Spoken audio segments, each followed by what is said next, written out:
help you? I'd like to see the man in charge. He's in here.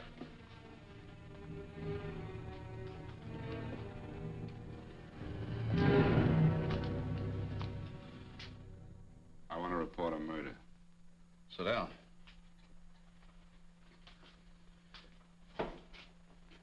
Where was this murder committed? San Francisco, last night. Who was murdered?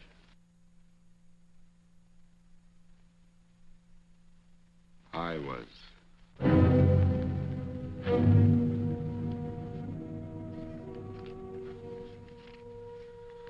Well, do you want to hear me out or don't you, Captain? I don't have very much time. Your name Bigelow? Frank Bigelow? That's right. Answer the San Francisco APB. Send it direct to Inspector Bannon at Homicide.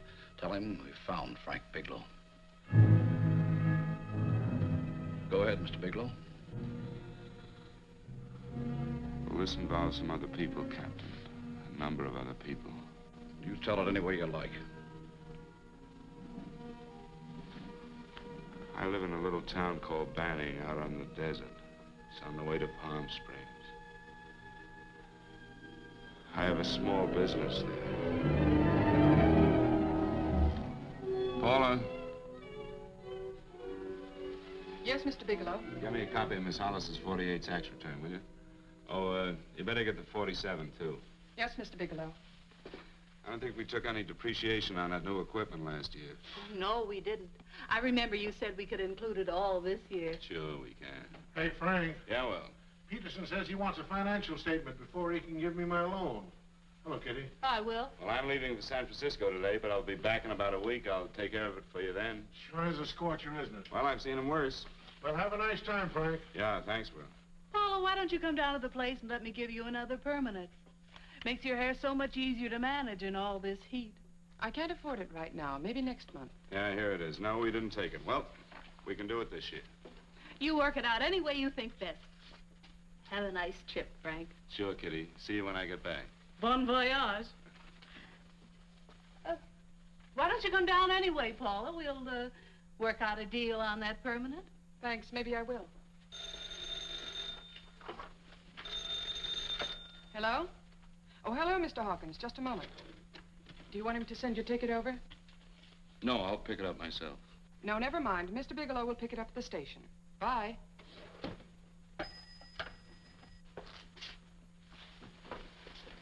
I want to go with you, Frank.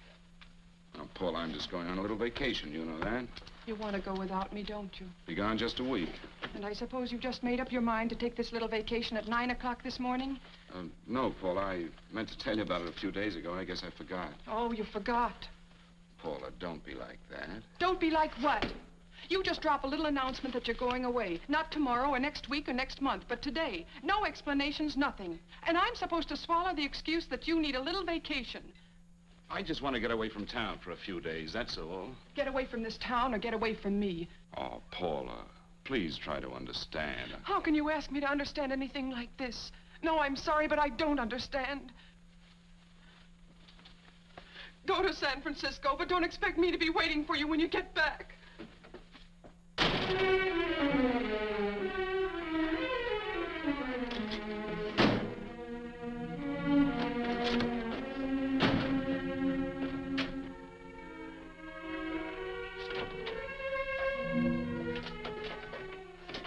Paula, please, Paula. Come on, turn around, look at me.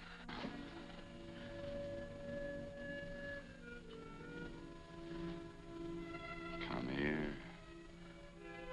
Why do you do this to me, Frank? Why can't you be honest with me? As honest as I am with you? Do you have to go? I have to go, Paula. I know what I'm doing. All right, go. Go anywhere you like. You can go to blazes for all I care. Paula. Paula. Yes, I know I'm being foolish. Come here.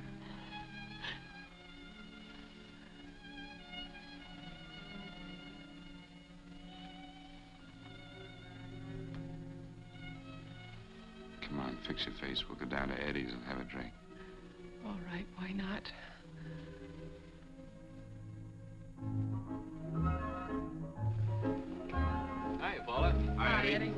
Get us a couple of cold beers, will you? Coming up. All right. Come on.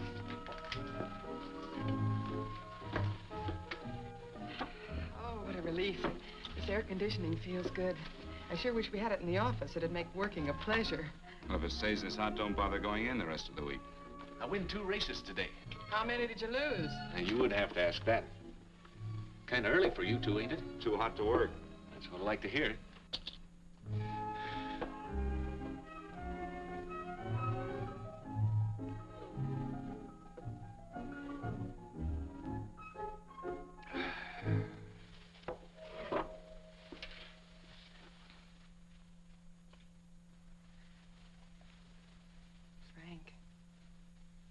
You'll take me with you, won't you? You will, won't you? Or am I crowding you? What do you mean, crowding me? Maybe you do need this week away alone. Maybe we both do. I know what's going on inside of you, Frank. You're just like any other man, only a little more so.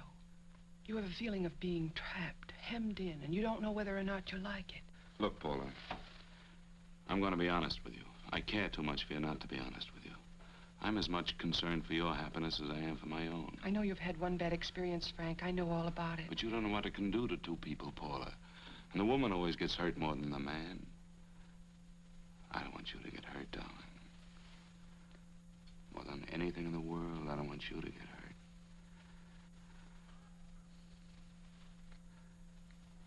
Want to hear some music? All right, Frank. Got a couple of nickels, Eddie? Yeah. This won't bother you, will it? No, next result doesn't come in for half an hour.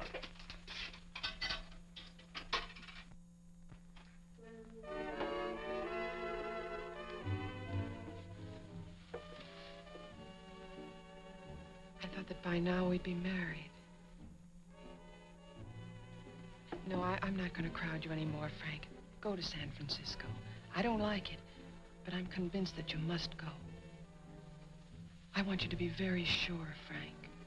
If it's right, and I believe it is, we'll have something really wonderful together. If it isn't, we should both know it as soon as possible.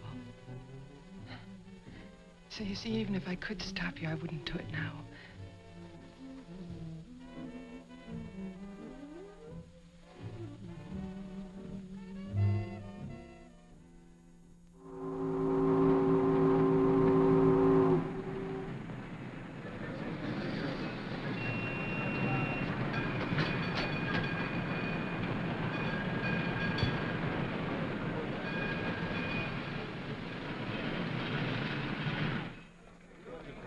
Yes, sir.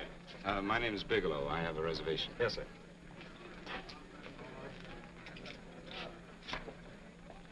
Here we are, sir. My name is Bigelow. I have a reservation. I have it, sir. It's a very nice room on the 6th floor, facing the bay. Boy, this might help you enjoy your stay, Mr. Bigelow. It's a little booklet on how to have fun in San Francisco. Oh, thank you. Very welcome, sir. Thank you. Say, is it always like this around here? No, this is market week, and it's the last day, too. Boy, always around until you need them. Oh, 517? Thank you. Here's a message for you, Mr. Bigelow. Long-distance call came in about an hour ago from Banning, from a Paula Gibson. Oh, thank you. Very welcome. Show Mr. Bigelow to 618. Right this way, Spy.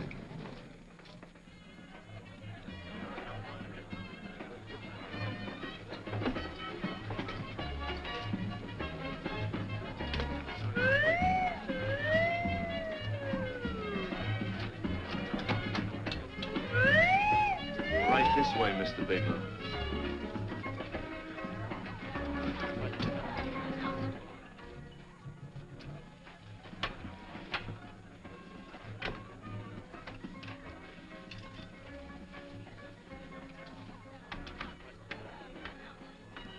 Is there anything else, Mr. Bigelow? Oh, yes, you can get me a dry hat and a package of razor blades. Yes, sir. Thank you. Oh, and you can leave that door open.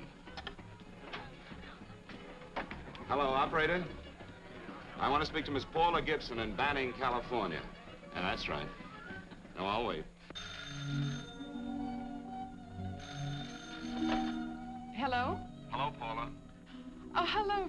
how was the trip? Fine, just fine. Having a miserable time, I hope. Well, I don't know. I just got in. What was that? A market week. The place is crawling with traveling salesmen. You know, Charlie Anderson found out that you went away, and he asked me to go out with him. Oh, really? How did he make out? I'm considering it. Is that what you called to tell me? I'll have you know that this call is strictly business, Mr. Bigelow. Did a Mr. Phillips phone you? A Eugene Phillips of Los Angeles. No. He will. He phoned the office 3 times today. Said that he wanted to get in touch with you immediately. He said it's most urgent and imperative that he reach you at once. What did he want? I don't know. But he sounded deep, dark, and mysterious, and quite agitated about something. Phillips. Have we ever done any business with him? Not unless you've been keeping it a secret from me. I looked through all the accounts. Why did you tell him you could reach me here? You know I'm supposed to be on vacation. So you told me. And so I told him, dear heart. But the gentleman didn't seem to respect your temperamental moods the way I do. He was very insistent that he speak to you before it's too late, as he put it. Well, tell him you tried to get in touch with me and I've changed my plans and you can't reach me. He won't talk to me. I told him that I was your confidential secretary, but I guess I didn't sound confidential enough. So I told him that he could reach you there this evening. Well, call him back. If it's as important as he says it is, he'll talk to you. Otherwise, he'll just have to wait until I get home. My, aren't we adamant this evening? All right, shall do. And Frank. Yeah? I don't quite know how to say this. Say what? Well, what I want to say is that there's nothing you can do that you ever have to feel guilty about. Oh. Sure. Thanks, Paula. I'll call you tomorrow. Right.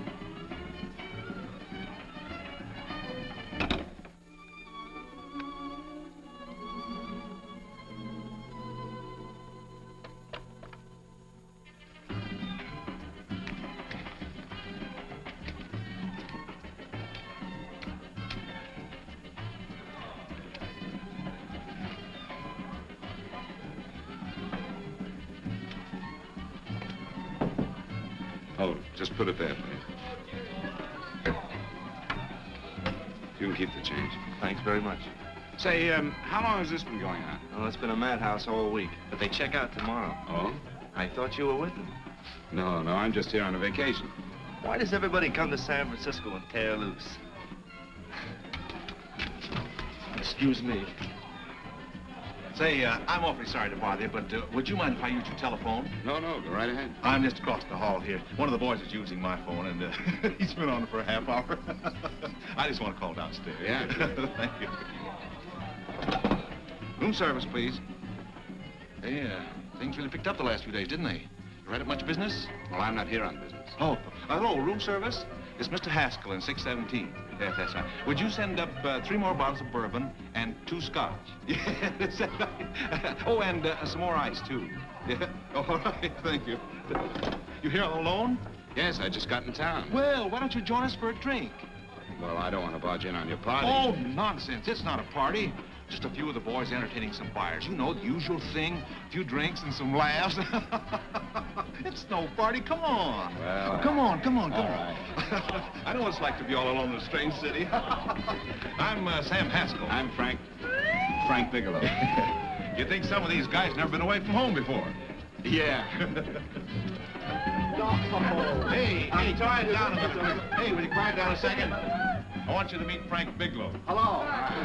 This is Jane Carlisle. Hello. Bill Welch. How are you, Mr. Wells? Glad to know you, Bigelow. Jane's the prettiest buyer in San Francisco. Oh, hey, I resent that. You don't think I believe him, Elaine. Well, he spreads that from coast to coast. Oh, gee. But it's good for my morale anyway. I'm George Cantwell. Glad to know you, Mr. Bigelow. Bigelow, yes. Right on much business? He's not here on business. Oh? Well, Well, why don't you get the man a drink before he dies of thirst? how about a little bourbon? Well, that's fine. Bourbon it is. Of course, Mr. Wallace. Yes, Mr. Wallace. But, Mr. Wallace, I'll need at least a week in Cleveland to visit all my accounts. I can't figure on being in Philadelphia until the 17th. Eddie, will you get off the phone? I want you to meet Frank Bigelow. How are you? That's his boss. He's been trying for an hour to get his expense account boosted. Yeah, the way this guy holds on to a dollar, you'd think they weren't printing them anymore. Yes, Mr. Wallace. I'm leaving here the first thing in the morning. Yes, sir. Oh, keep your hips loose, Harry, like this. Oh, yeah. How's he doing? Oh, there's nothing wrong with Harry's rummer. The 2 years at Arthur Murray's wouldn't cure. Hey, now, wait a minute. I was doing all right there. This is Sue and Harry Brandis. Hello, good to meet you. How are you? Where'd you find her, Sam, on a dance marathon? She's Bourbon. Really? Oh, thanks. Now that you could do the rumba. Well, a little, but I'm kind of rusty. Anything would be an improvement after Harry. Oh, how do you like that? Well, here goes. Hey, you're good. Oh, my wife, she's a good dancer, isn't she, Bigelow? Oh, yeah. Hey, fellas, I thought you were going to show us a good time tonight. Is this doing the town? That's right. We practically bankrupt our stores to buy everything you've got. Then you keep us in this hotel room. I agree. This is my last night to howl before I go back to being a dutiful housewife. Well, it looks like we're stuck, boys. This is where we blow all our commissions in one night. Who cares? And you're coming with us, Bigelow. Oh, no, thanks. You run along. I've got to get unpacked and have dinner. Oh, no, you're not going to get away from me. Now that I found a man who can dance, I'm going to hang on to it.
What'll it be? Bourbon and water, no ice. Nice, quiet place you got here. Wait till they hit the pitch in about an hour. That's when they really go out of their minds. Who's the blonde? Oh, she's one of the chicks that hangs around here. She's jive crazy. Come again? Oh, you ain't hip, pal. Jive crazy means that she goes for this stuff. Just between you and me, I don't get it either, but I gotta listen to it. They're all connoisseurs, music lovers. Me, I like Guy Lombardo. What's the matter with him? Oh, he's flipped. The music's driving him crazy. Come down, Jack. Oh, don't buy me, man. I'm being late. Is the blonde alone? Oh, sure, society. She always comes in alone. Drives a big convertible, wears a mink coat, but knows everybody. But she always comes in alone. Thank you. I wanted to kiss you. I tried to. Give me another blast, Leo. What's your story, Jeannie? Easy.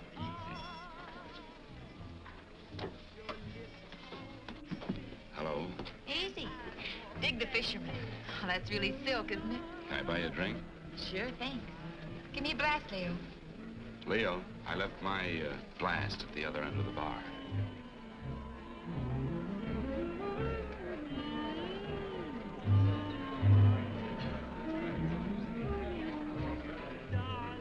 My name's Jeannie. What's yours? Frank? I've never seen you here before, Frank. Well, I've never been here before.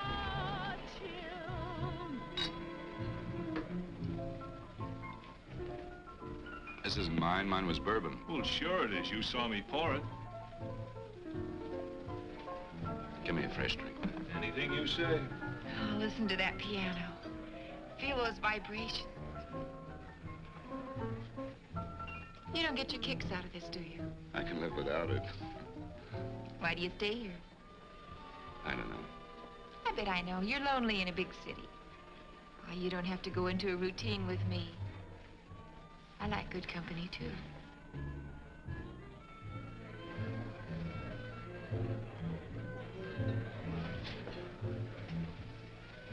Say, there's some people there I want to avoid. Couldn't we get out of here? Let me think about it. Oh, come on. How about going somewhere else, then? Why don't you meet me later? Okay. Where? I tried to forget you, but you whispered, darling, I love. Call me at that number later.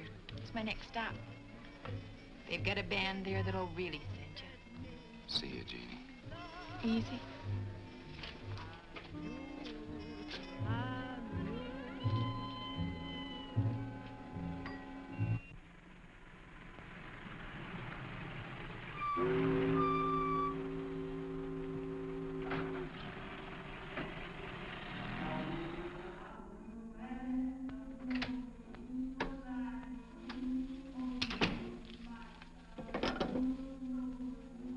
Never mind, operator.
Room service, please.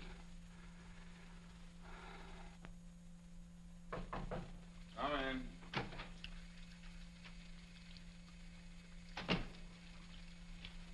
Be right with you, waiter. Yes, sir. Rest well, sir? Yeah, sure. May I? Go ahead. It's on there for you. Thank you, sir. Would you like anything else? Oh, thank you, that's all.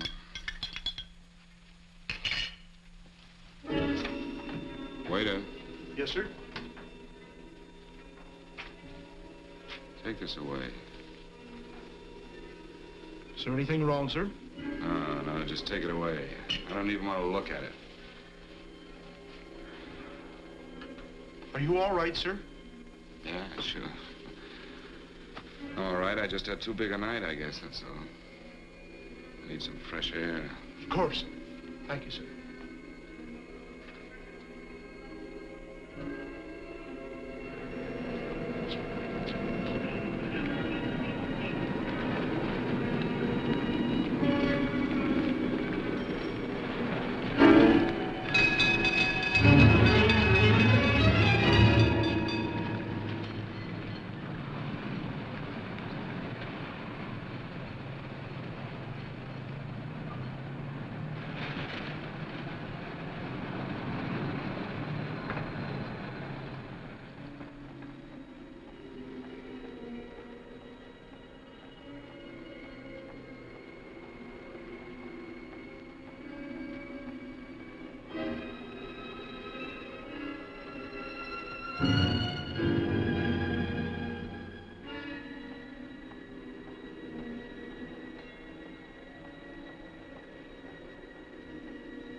Lungs in good condition. Blood pressure normal. Heart fine. Well, it's a good thing everybody isn't like you, Mr. Bigelow. Put us doctors out of business. I'm glad to hear it, Doctor. I was a little worried. Don't let a little bellyache worry you. Could be just a change of climate. Well, it isn't exactly an ache, Doctor. It's kind of hard to describe the feeling. Maybe it was the drinks I had last night. I might have mixed them too much, huh? Let's have another look at that throat. You may finish dressing now, Mr. Bigelow. I want to get the results of those tests we took. Thank you, Doctor.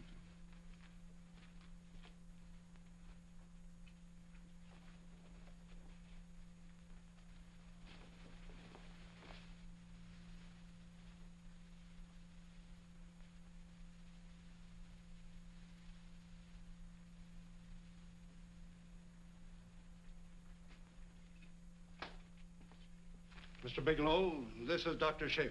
Hello, Doctor. How are you? Sit down, Mr. Bigelow. According to the information you gave Miss Wilson, you're not married, Mr. Bigelow. That's right. Do you have any relatives, family, anyone in San Francisco? No, no one. I don't know a soul in San Francisco. Where is your home? What is this, Doctor? Why all the questions? You're a very sick man, Mr. Bigelow. Sick? But you told me I was in good shape. Yes, I know. But my preliminary examination didn't reveal your true condition. You sound as if it's pretty serious, Doctor. It's extremely serious. I want you to understand that we wouldn't tell you something like this unless we were absolutely certain. Well, of course, of course. You must steel yourself for a shock, Mr. Bigelow. Well, go on, Doctor. What is it you're trying to tell me? Our tests reveal the presence in your body of a luminous toxic matter. What is that exactly?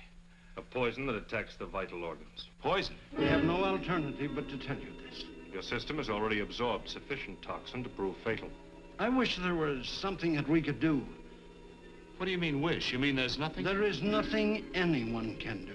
This is one of the few poisons of its type for which there is no antidote. Well, this is fantastic. This is the most ridiculous thing. You don't have very long. What do you mean?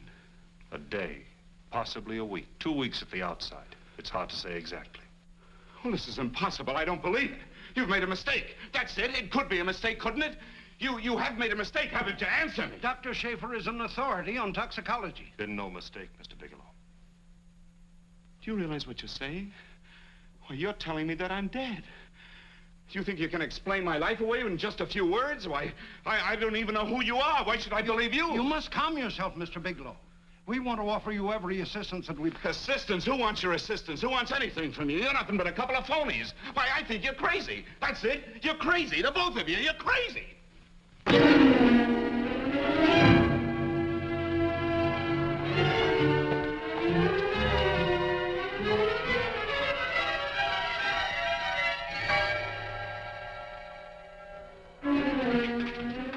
Where's the doctor? You just come in Come on, tell me You what... have to go through the before you come Get in out of here. here. Doctor, What's the trouble here? What's the matter with you? Doctor, I want you to examine me for luminous poison. Come right in here.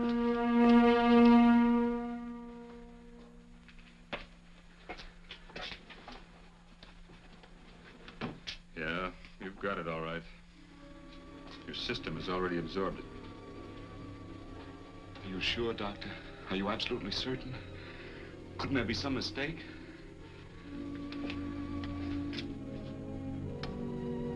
There it is. The toxin is actually luminous in the dark. No, there's no doubt about it, Bigelow. I don't feel sick. My stomach is just a little bit upset.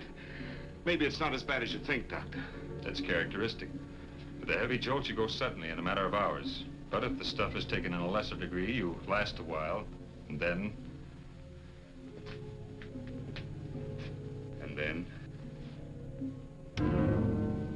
Give it to me straight, Doctor. Well, a number of things are involved. The systemic condition of the individual, the amount consumed, exertion. Yes? You won't feel too badly for a while. Then it will happen suddenly. A day, 2 days, a week at the most.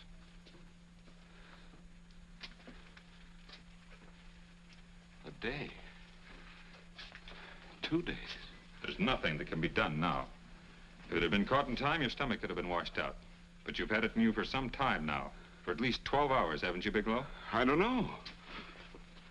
You don't know? No. Don't you know how you got it? No. This is no accident. Somebody knew how to handle that stuff. That wax is tasteless and odorless. And the amount of alcohol in your body, you must have got it in liquor.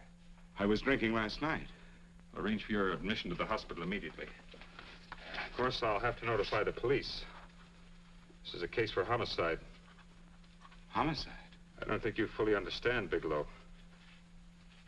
You've been murdered.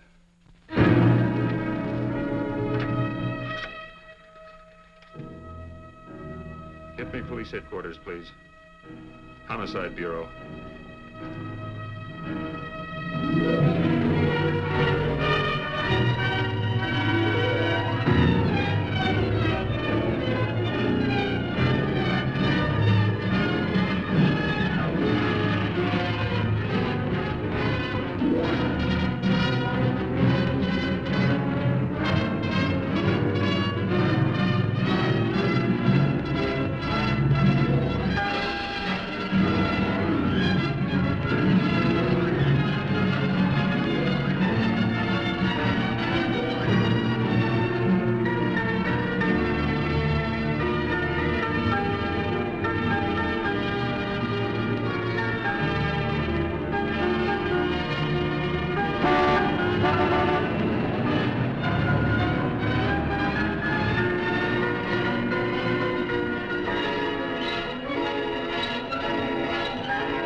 Open up. Open this door, I tell you. Open it up or I'll break it down. Where are those men? Where are those men who were here last night? I don't know. There are no men here. Please go away. There's Don't no lie one to me. here. Where are they? Mister, this lady just checked in. Those men aren't here no longer. They checked out of the hotel early this morning. Checked out? Please Yes. go away. I'm sorry.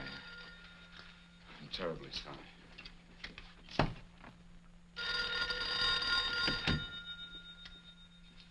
Hello? Please, Mr. Bigelow, my eardrums. Oh, hello, Paula.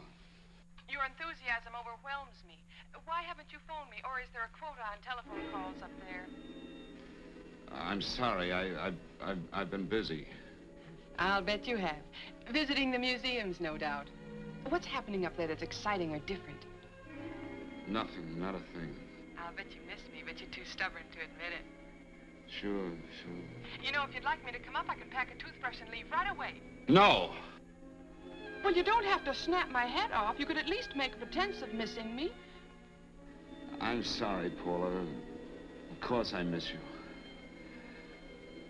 Listen, Paula,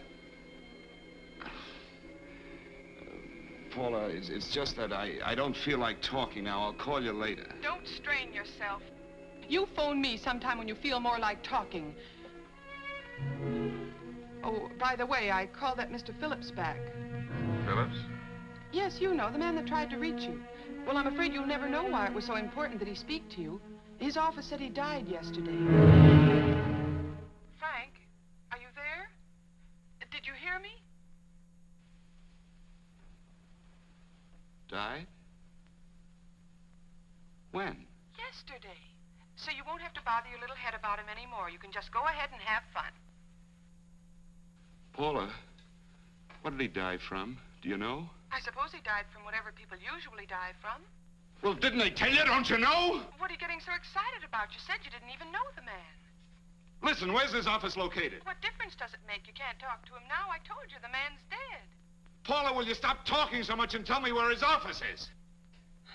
All right. It's the Phillips Importing and Exporting Company, Bradbury Building, Los Angeles. Bradbury Building, Los Angeles. That's right. Say, this is really a switch. Listen, if you want to reach me, I'll be in Los Angeles. Are you out of your mind? I'm sorry, Paula. I've got to hurry. Wait a minute. Where in Los Angeles? The Allison Hotel. Goodbye, Paula.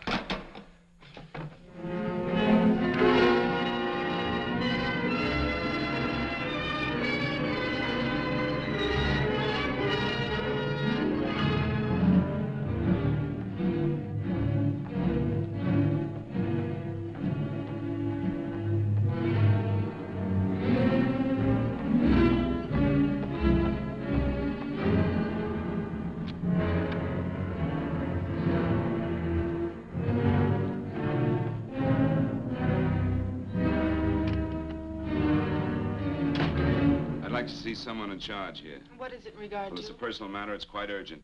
Perhaps Mr. Halliday can help you. Who's he? He's our controller. Your name, please? Bigelow. Mr. Bigelow to see you. Send him in. Go right in, please. That door.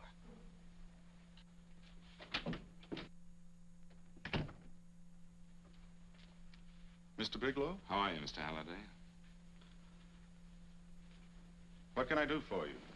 Well, Mr. Phillips phoned my office several times yesterday. I'd like to find out what it's all about. You know Mr. Phillips died yesterday? Yes, I know. Well, I don't understand. If he phoned you, didn't he tell you what it was about? Well, he didn't speak to me. I wasn't in my office at the time, and he wouldn't tell my secretary. Well, I'm afraid I can't be of much help, Mr. Bigelow. I've no idea why Mr. Phillips tried to reach you. I'm sorry you had to make the trip for nothing. How do you know I made a trip? I didn't say anything about making a trip. I merely said he phoned my office. My office could be here in Los Angeles. Miss Foster, Yes? didn't you mention something yesterday about Mr. Phillips speaking with Mr. Bigelow in San Francisco? I said that he had phoned Mr. Bigelow's office in Banning, but that Mr. Bigelow was staying at the St. Francis Hotel in San Francisco. I'm sorry you misunderstood me. Do you know why Mr. Phillips called? No, I don't. All right, thank you, Miss Foster. You can understand that we've been somewhat upset around here. Now, if you don't mind,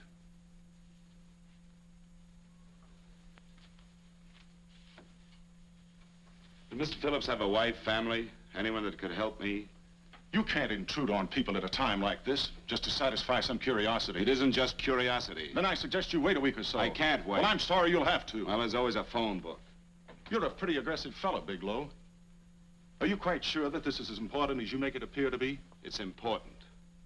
Mrs. Phillips lives at the Sunset Arms Apartments. Thank you. I needn't tell you she's under a strain.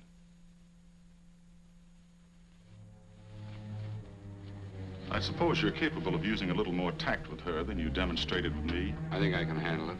By the way, what was the cause of Mr. Phillips' death? Suicide. He leaped from the balcony of his apartment. Thank you.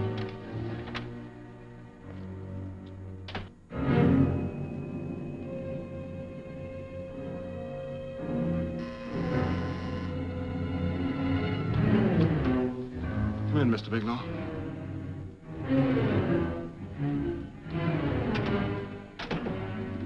I'm Stanley Phillips, Eugene's brother. Halliday phoned that you were coming.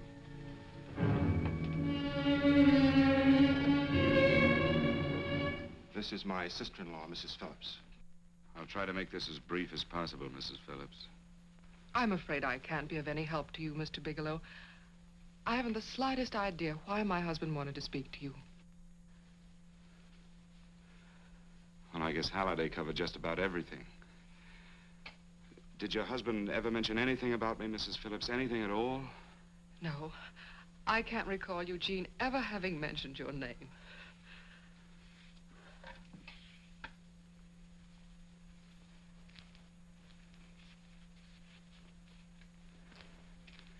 I hate to ask you this, Mrs. Phillips, but it's of vital importance to me. Do you know why your husband committed suicide?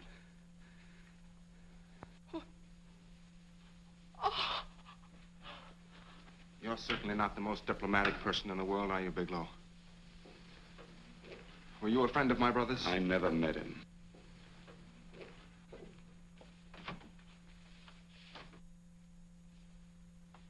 My brother was in a jam, a pretty bad jam. He was arrested 2 days ago. He sold some iridium to a dealer by the name of Majak. It's a very rare metal, very costly. Anyway, the iridium turned out to be stolen.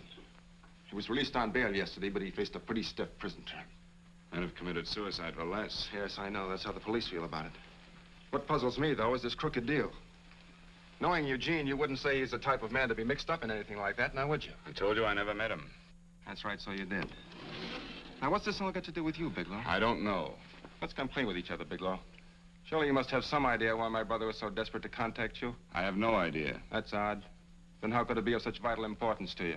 Well, you seem to know the answer to everything else. Maybe you know the answer to that one, too.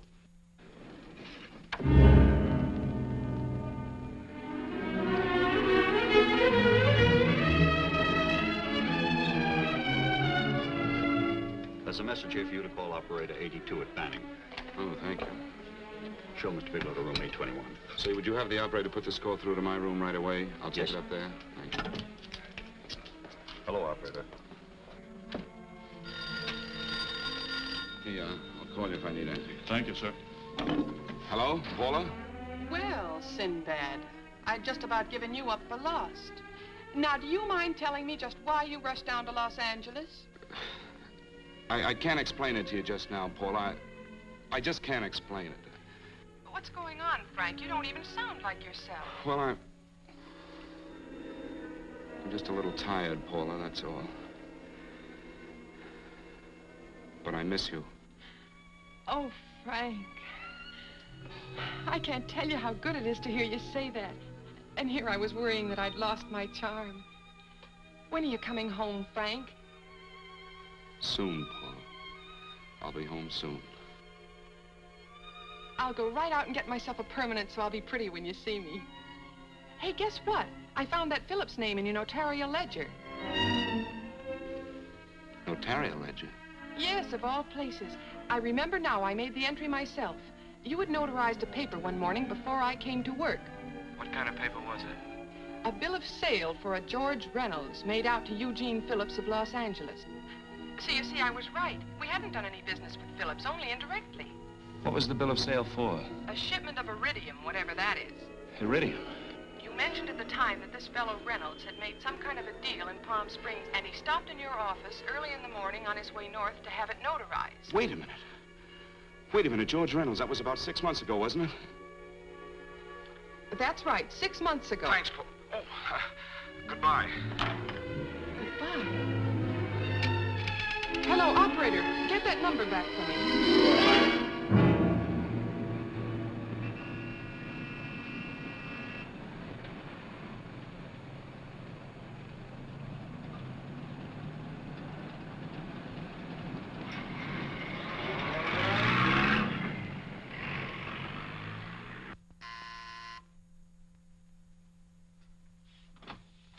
I've got to talk to you, Mrs. Phillips.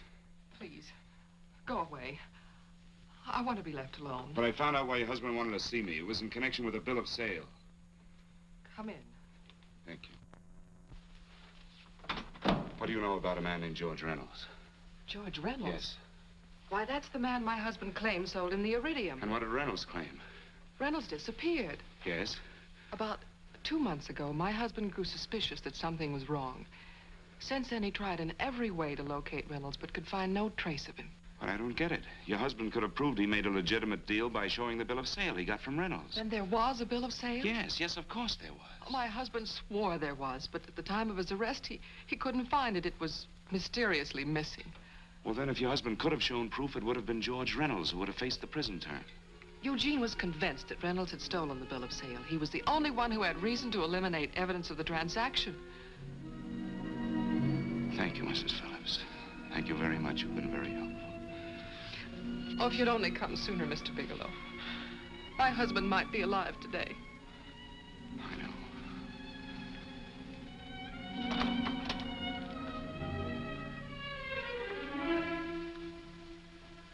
The only thing that puzzles me, Mrs. Phillips, is that you haven't asked how I knew there was a bill of sale.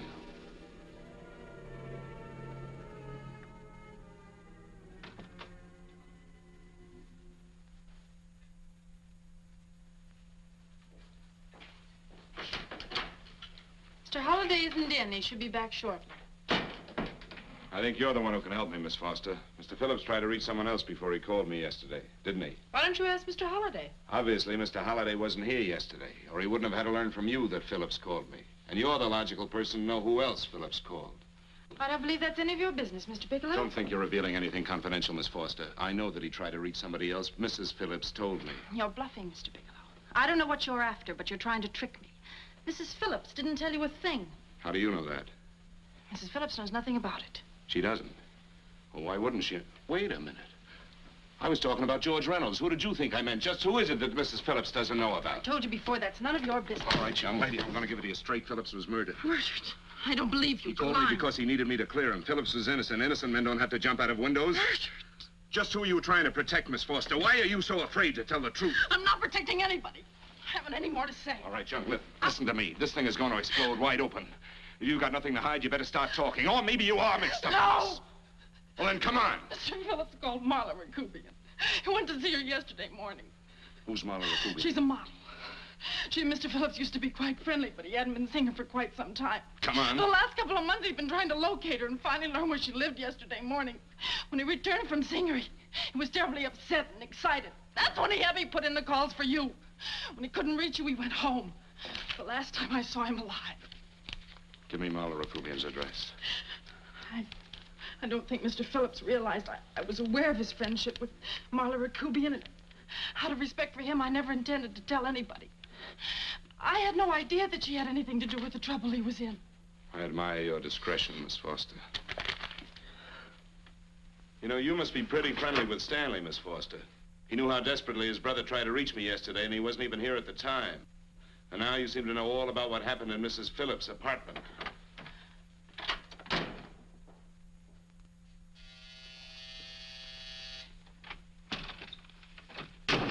Miss Rakubian? Yes? What do you want? Get out of here or I'll call the police. Go ahead, call him. Well, go ahead, call him. Going on a trip, huh? Yes, going away for the weekend. Sailing for Buenos Aires tomorrow, some weekend. I'll send you a postcard. Now get out of here. Who are you going with, George Reynolds? Never heard of him. I suppose you've never heard of Eugene Phillips either. Just who are you? What do you want? Never mind who I am. Where's Reynolds? I Told you I don't know him. Now, will you get out of here and leave me alone?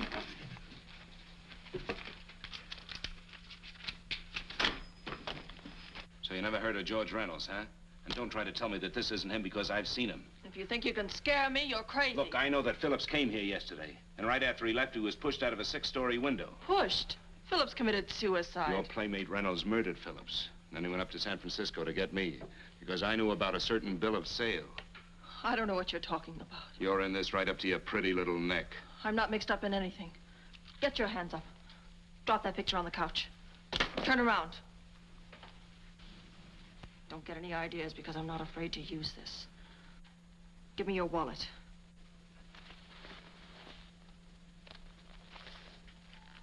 Frank Bigelow, Hotel Alex. All right, now where's Reynolds? I don't know. I don't know where he is. Is that what you told Phillips yesterday? I told him exactly what I'm telling you. I haven't heard from him in months. Yeah? You're mighty careful of the picture of a man you haven't heard from in months. What does the Ray stand for? It was a pet name. Do you mind? Oh, it sounds very cozy, Miss Rakubian. You and Reynolds call each other pet names while you make a sucker out of Phillips. Phillips made the deal because he wanted it. Yeah? I'll bet you weren't above using what it takes to help make him want it. Who's paying for this trip? I am. Really? A first-class trip to Buenos Aires on a model salary. Don't make me laugh. Since you and Reynolds aren't seeing each other anymore, you don't mind if I keep this, do you? If I were a man, I'd punch your dirty face in. You know, I really believe you would. Oh, I almost forgot. Your tickets. Don't be surprised if I'm there to see you off.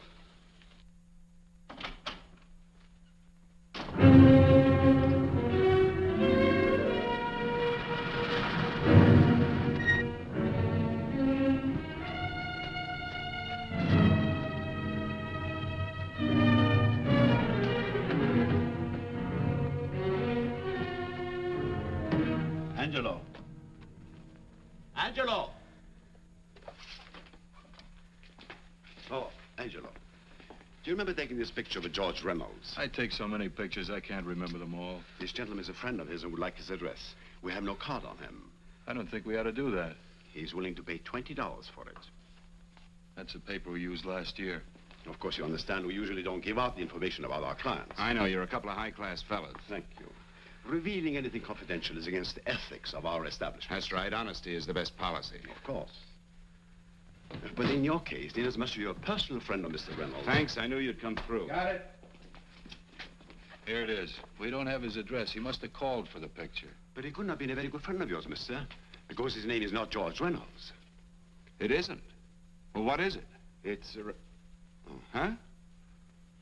Oh. Yeah. It's Raymond Rakubian. Rakubian? Yes. What's so unusual about that? The picture's signed Ray, isn't it? Yeah. Yeah. Thanks.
Mr. Bigelow. Are you all right? Can I get you anything? No, thanks. Do you know this man? No. No, I don't think so. Are you sure you've never seen him? I'm quite sure. Does the name Raymond Rakubian mean anything to you? No, I never heard of him. Why? He also uses the name George Reynolds. This is Reynolds? That's right. Well, where can we find him? That's what I want to know. Tell me something, Halliday. You're the controller here. How come you didn't know about that bill of sale? Phillips made that deal before I came to work here. Yeah, but you still keep records, don't you? For some reason, which is none of my business, Phillips preferred to keep that among his personal papers. Now, does that answer your question? You came in here today asking for some information that you needed, and I tried to be as cooperative as I could. But now you're beginning to annoy me. So get out before I throw you out.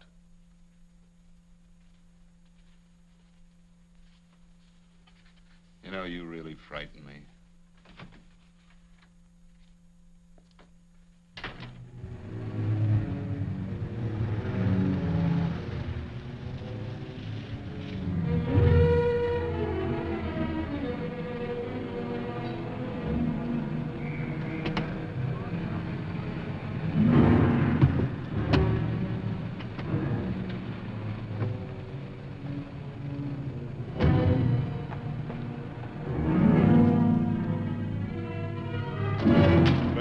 Time you showed up, Bigelow. Go ahead, Dave.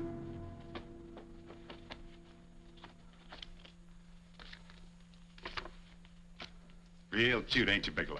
Just real cute. Paula didn't lose much time getting a hold of you guys, did she? Shut up. Let's go, Bigelow. Look at him. He can't take it. Soft in the back.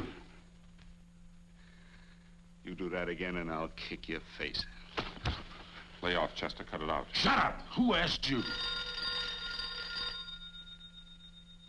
Better let him answer. The clerk might know he's in. Go ahead, Bigelow.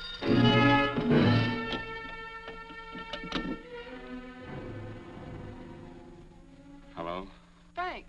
Frank, why did you hang up on me? I've been trying to get you for hours. I'm sorry, Paula. I was in a hurry.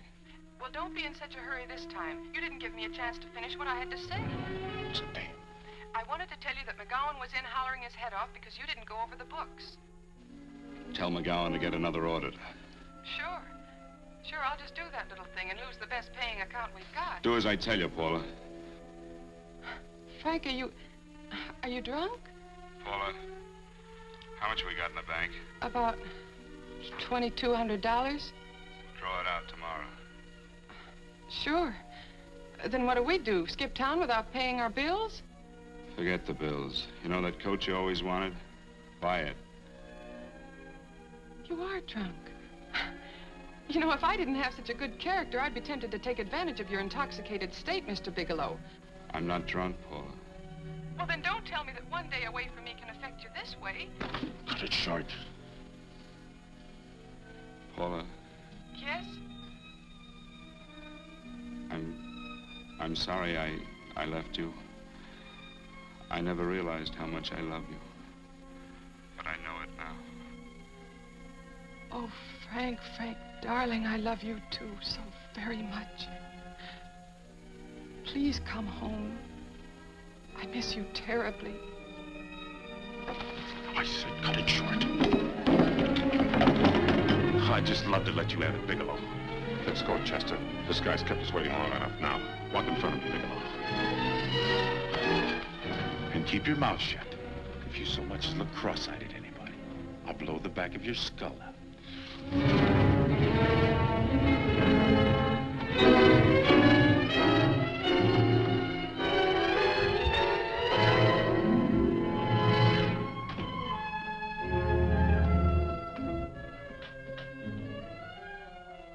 This Bigelow's real cute.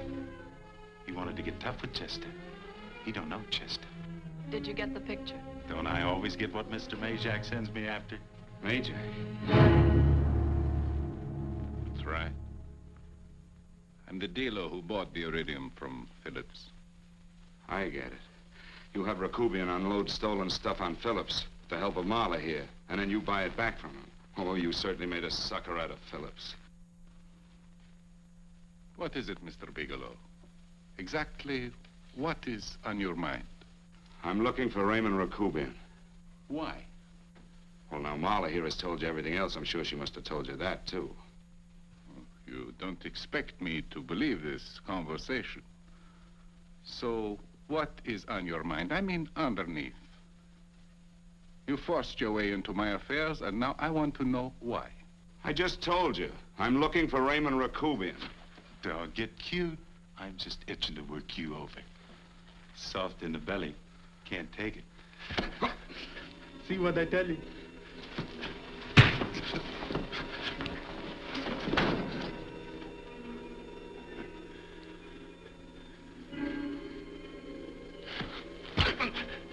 Can't do that to Chester. I'm gonna blow your guts out. Easy. Lay off, Chester, not now. Look at him. He's so scared of Chester, he talk now. He's not afraid, Chester. You can tell from a man's eyes when he is afraid. Look at his eyes.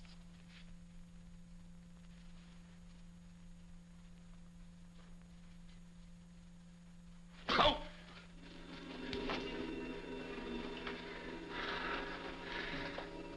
I'm telling you, Majak, you better keep him away from me or he's really gonna have to use that gun.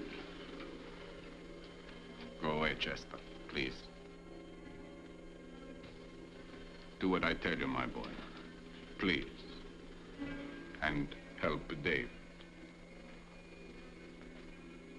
Joe. You're in pain.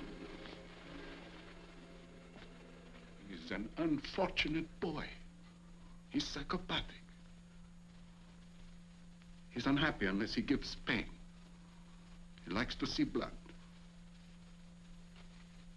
Come with me, Mr. Bigelow.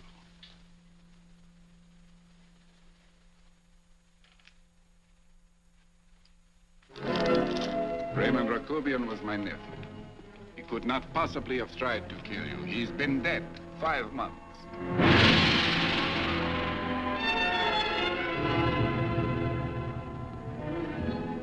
I'm afraid you have been sidetracked. Provided it is true that somebody made an attempt on your life. Somebody made an attempt again today. I had no reason to kill you, believe me. What do you mean you had no reason? I notarized a certain bill of sale. You notarized the bill of sale for Reynolds, not Rakubian. Now, what I told you was true. I had no reason to kill you. That's a closet, Mr. Bigelow. And under other circumstances, you could go home now. But now you present a problem. You know too much, and I am in danger. Chester! Suppose I were able to prove to you that I only want to find the person who tried to kill me, and I won't cause you any trouble. You know I can go to jail for 10 years for this little business. 10 years. At my age, that's my life. That means my entire life. With my life, I do not take chances. I am sorry, believe me. You want Joe to go with you? No. Just Bigelow and me. And baby makes 3. But Major, goodbye, Mr. Bigelow, and forgive me. Let's go, Bigelow. I guess you won't be there to see me off.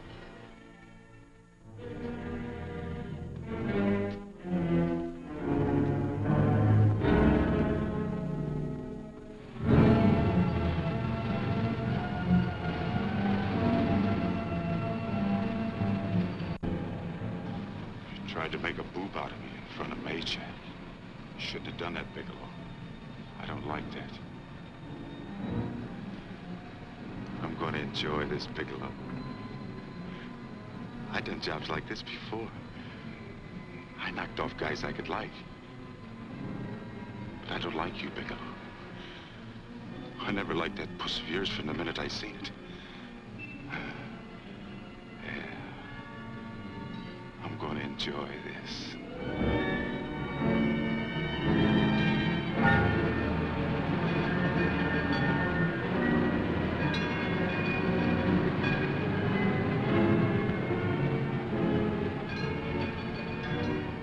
You ain't scared yet, are you, Bigelow?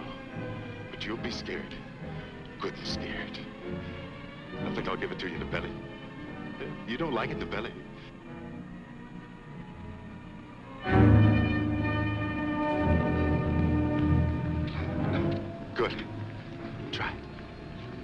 just love you to try it, Bigelow. Why don't you try it? Go ahead.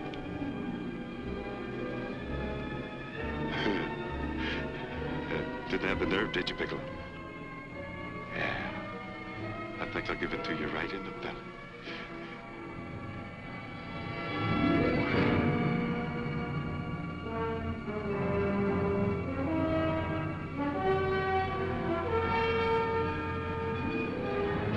Takes longer when you get it in the belly. It's nice and slow. That's the way I want to see you go, Bigelow. Nice and slow.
Yes, I'm all right, Paula, but what are you doing here? How did you get here? Freddie Ross flew me down. I had to come. I had to see you. You shouldn't have come, Paula. You shouldn't have. What is it, Frank? You're in some kind of trouble. I know it. Look at you. You're a sight. Your clothes look as if you've slept in them. Are you ill? You are. You're feverish. I'm all right, Paula, and I'm not in any trouble, believe me. You're lying, Frank. Right after I spoke to you, I got a phone call from the San Francisco police. They asked if I knew where you were. You didn't tell them anything, did you? Of course not. It was the homicide detective that called. What is it, Frank? If you're in any kind of trouble, you certainly can trust me. Look, I'm not in any trouble with the police, Paula, believe me. But you can't stay here. You've got to go back to Banning right away. No, I won't go, Frank. I won't. I'm staying here with you. Paula, it's better that you go back, believe me. Why? What's this all about? What have you got to do with this Phillips and Reynolds? Phillips was murdered. What could that possibly have to do with you? All you did was notarize a paper. You've notarized hundreds of papers. I know. All I did was notarize one little paper out of hundreds. Frank, you frighten me. You don't even act like yourself. I know that you're in trouble, that something is wrong, that you're in serious trouble. You frighten me, Frank. Oh, don't be frightened, Paula. Don't ever be frightened of anything again. Will you promise me that? I love you so much, darling, more than you seem able to understand. I never really knew happiness until I loved you. Sometimes when I used to be afraid that you weren't sure how you felt, I tried to hold back, but I couldn't. Losing you would have been losing everything. There would have been nothing left. Don't, Paula, don't. Now I'm afraid again. Somehow I feel that I'm going to lose you, but there's nothing I can do about it. I feel so helpless. You're leaving me out of something. Tell me, Frank, what is it? Give me a chance to fight back. Just give me a chance, please. You do love me, don't you? Oh, yes, Paula, I love you. I never was more certain of anything in my life. I wasn't sure before. I was a little blind, I guess, but believe me, I'm sure now. Can you understand that, Paula? I understand. A man can be like that, Paula. Something has to happen. It can be a big thing or a little thing, but it can make him realize how much someone means to him, how much he really loves her. Oh, and I love you, Paula. More than I ever thought it possible to love anyone in the world. I love you. Then why won't you tell me about this trouble you're in? Why won't you try to let me help you? You can't help me, Paula. You don't want my help. Oh, Paula, there's nothing you can do. Will you believe me? So will you please go home, please? No, Frank. I won't go. I know you're in trouble. I can't leave you like this. All right, Paula, look, wait for me in the lobby of the hotel, and I'll be back for you soon, I promise. You promise? You're yes, sure? Paula, I promise. Is that a new outfit? Yes. Oh, it's beautiful.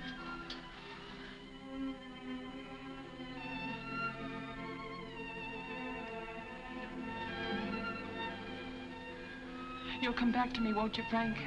Yes, Paula, I'll come back, I promise. Please hurry, darling. Oh, I love you. I love you, Paula.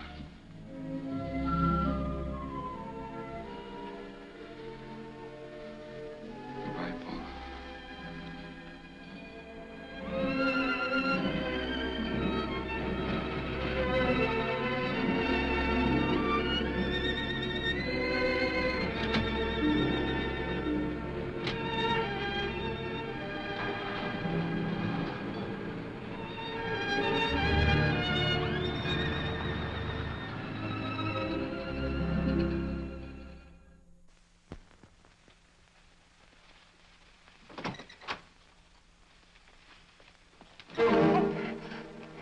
Stanley here? You sure? All right, get in there. Now get Stanley on the phone. Tell him to come over here right away. Use any excuse you want. What are you going to do? What was Stanley going to do when he used me for a clay pigeon today? I don't know what you're talking about. Don't act innocent with me. I fell for that once. I don't know what you mean. I told you everything you wanted to know this morning. Yeah, you told me just enough so I'd get sidetracked and wouldn't know that Stanley was the one I was after. Stanley? Oh, no. You and Stanley have been together on this from the start. Now, come on, get on that phone and call him. Don't let him know I'm here. Bigelow.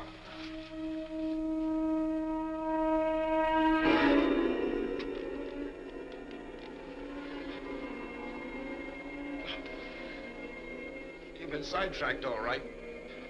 But it was the poor bereaved little widow who did it. Miss Foster found this letter this afternoon.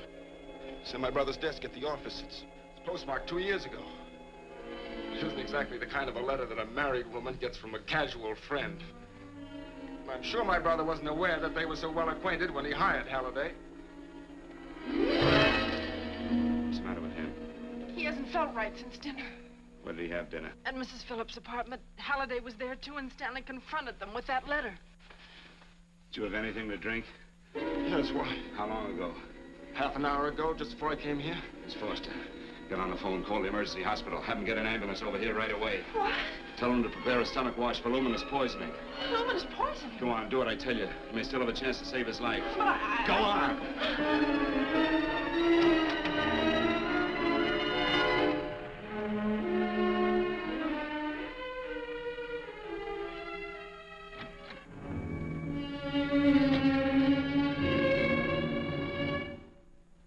George Reynolds, Mrs. Phillips. He's been dead for 5 months. And he didn't steal the bill of sale. No, he didn't. But you could have stolen it. How dare you? You knew who I was when I came here today. But you were surprised to see me alive, weren't you? But I'm not alive, Mrs. Phillips. Sure, I can stand here and talk to you. I can breathe and I can move. But I'm not alive. Because I did take that poison. And nothing can save me. What are you going to do? I tell you now, I have nothing to lose. No, you've got to listen to me. You've got to give me a chance. But I didn't have a chance. It was Halliday. Believe me, it was Halliday. He made me steal the bill of sale. He planned everything. What about this letter? Your husband knew about you and Halliday. He found it only yesterday. He accused Halliday. They fought, and Halliday pushed him over this balcony. And why me? Why did he want to kill me? Because you could have proved there was a bill of sale, that my husband had no reason to commit suicide. Halliday was desperate, After he killed my husband, he found out about the phone calls to you. He thought you spoke to him, that you knew enough to involve him.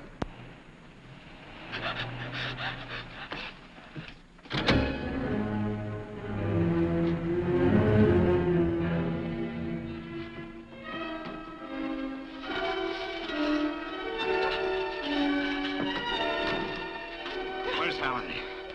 Where is he? He's at the office. This time you don't walk him.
Break it up.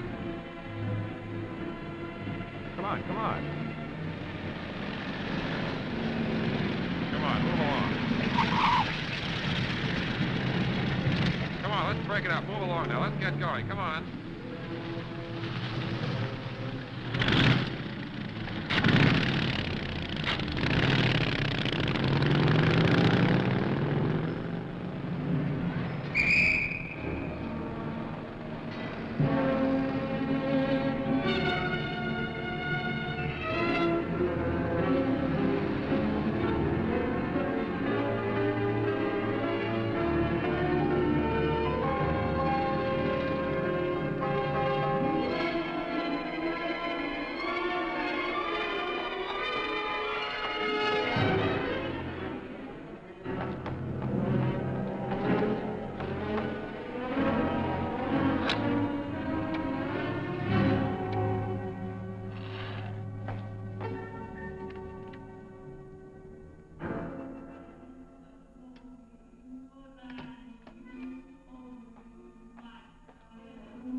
a bill of sale.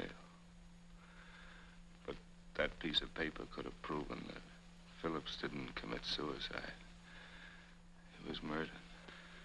And that's why Halliday poisoned me.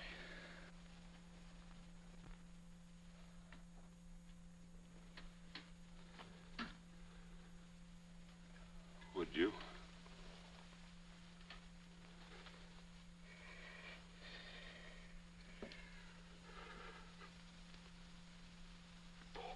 Paula.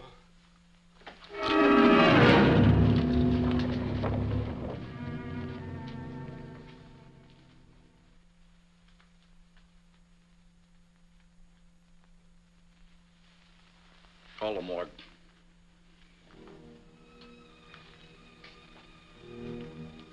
Johnson, you go to the Allison Hotel, find Paula Gibson. Don't tell her anything. I'll break it to her.